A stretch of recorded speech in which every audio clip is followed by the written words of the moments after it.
Hey everyone, I'm working to hit 1,000 subscribers and I need your help to get there. If you enjoy this content, please hit that subscribe button right now. All right, what's going on, everyone? And if you're new here, welcome. So, look, the Blue Jays just made waves with the Akazuma Okamoto signing, right? Big move, exciting stuff. But here's the thing that's got me fired up right now. Fresh reports just dropped. And let me tell you, Toronto is not done. Not even close. We're talking Kyle Tucker, Bichette, and some absolutely wild developments that came out in the last day or so. I'm going to break down everything we know, what it means for this roster, and why you should be getting pretty excited if you're a Jays fan. Stick around because this is getting interesting fast. So, let's jump right into it. Mitch Bannon dropped a report that's getting a lot of attention. Basically, as the winter has moved along, the Blue Jays have been staying in contact with representatives for Bichette, Kyle Tucker, and Alex Bregman, among others. Now here's the key part. The Okamoto deal doesn't necessarily mean they're done adding pieces, but the Jays actually like their position player core even before bringing in Okamoto. So if they're going to add more, and it sounds like they want to, any new additions would probably need to be paired with moving someone out via trade. That's a big deal, because it tells us they're willing to shake things up to make room for another impact player. Now, multiple reports from Ben Nicholson-Smith and Mitch Bannon over the past day or so have been pointing toward the trade route as the most likely path if Toronto wants to bring in another bat.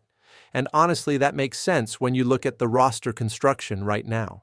They've got depth, they've got talent, but if you're going to add a Kyle Tucker or bring back Bichette, you need to create space, both financially and on the actual field. Here's where it gets really interesting, though. Keegan Matheson, who's super plugged in with the organization, came out and said something that I think is crucial for everyone to understand.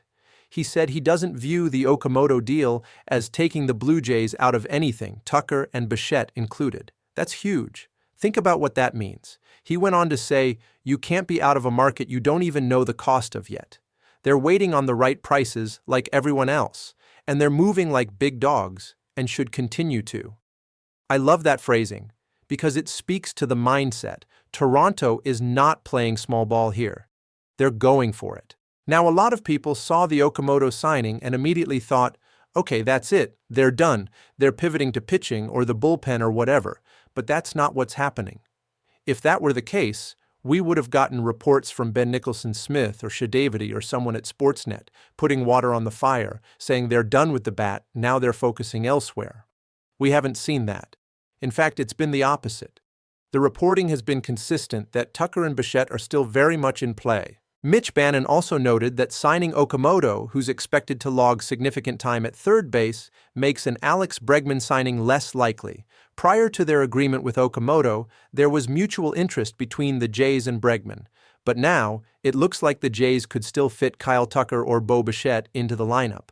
What's unclear is exactly how Okamoto's deal impacts the pursuit of another top bat. But the fact that they're not ruling it out is what matters here. Let me paint the picture of how this could work. Okamoto is going to play primarily third base. That's what the internal thinking seems to be. He's also a Gold Glover at first base in Japan, so he can slide over there on days when Vlad is at DH. Then you've got Addison Barger, who can move around to right field. Anthony Santander can DH. There's flexibility here, whether it's Kyle Tucker in left field and you trade someone like Nathan Lukes, or you bring back Bichette and play him at second, moving Ernie Clement around. There are multiple ways to make this work. Keegan Matheson also mentioned that Okamoto profiles best as a third baseman, which probably takes Bregman out of the picture. But he said if the Jays can find a way to reunite with Bichette, it would be interesting. However, he thinks the Jays and Tucker are still as clean a fit as ever. Toronto has long been considered one of the likeliest teams for Tucker, and for good reason. The fit is obvious. I tend to agree with Keegan on Tucker making more sense now. If you're assuming Okamoto is a third baseman and you've got Andres Gimenez at short, where does Bo fit? Ernie Clement needs playing time. He's not going to be in the outfield. You could have David Schneider playing some second base. It gets a bit complicated, but with Tucker, it's straightforward. Tucker in left, Dalton Varsho in center, Barger in right. That's one of the best outfields in baseball. maybe the best depending on how you look at it. George Springer could DH. Against lefties, you have both Springer and Santander in the lineup. Against righties, Springer DHs and you sit Santander. There are so many options here, and it's going to be fascinating to see how John Schneider manages it all. But the point is, there's room for Tucker, and the fit makes a ton of sense. Another reporter came out and said that a reunion with Bichette could be in store, as could an agreement with Tucker. All of these reports are pointing in the same direction. The Jays are still in on Tucker. They're still in on Bichette. It's very obvious at this point. And I think Tucker makes even more sense now because Okamoto, while he can play the outfield, is viewed internally as a third baseman. Put Tucker in left, Varsho in center, Barger in right. That's an unbelievable outfield. One of the reports mentioned that it's clear Toronto valued Okamoto highly enough to bring him into the fold and figure the rest out later. And I think something bigger is on the horizon. They're probably out of the Bregman market, which honestly, I almost preferred Okamoto over Bregman anyway. He's cheaper, and that increases the chances of them landing one of the other big fish. People are talking about the back-end money on Okamoto. $15 million a year. That's a lot less than what Bregman is going to get. You can assume Bregman's getting something like 5 years, $30 million a year, maybe $20 million. Regardless, Okamoto's on a shorter-term deal with no opt-outs. His ceiling is pretty high, but more importantly, his floor is even higher because of his contact skills, his bat-to-ball ability, his elite walk rate, and the fact that he barely strikes out. He's probably not going to struggle at the major league level.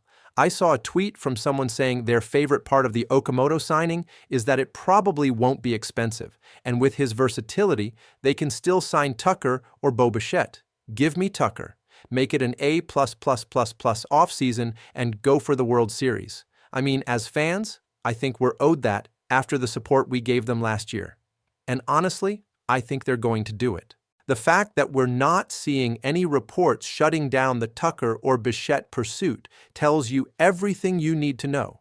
The Jays are still in it. They're still active. They're waiting for the right price. And when that moment comes, I think they're going to pounce. Whether it's Tucker or Bichette, this roster is shaping up to be absolutely loaded. Top to bottom, left, right, power, speed, defense. It's all there. This offseason has been a roller coaster, but it's trending in the right direction. The Okamoto signing was huge, but it might just be the beginning. If they land Tucker, you're looking at one of the most dangerous lineups in baseball. If they somehow bring back Bo and figure out the logistics, that's a whole different dynamic. Either way, the Jays are going for it, and I'm here for it. Let me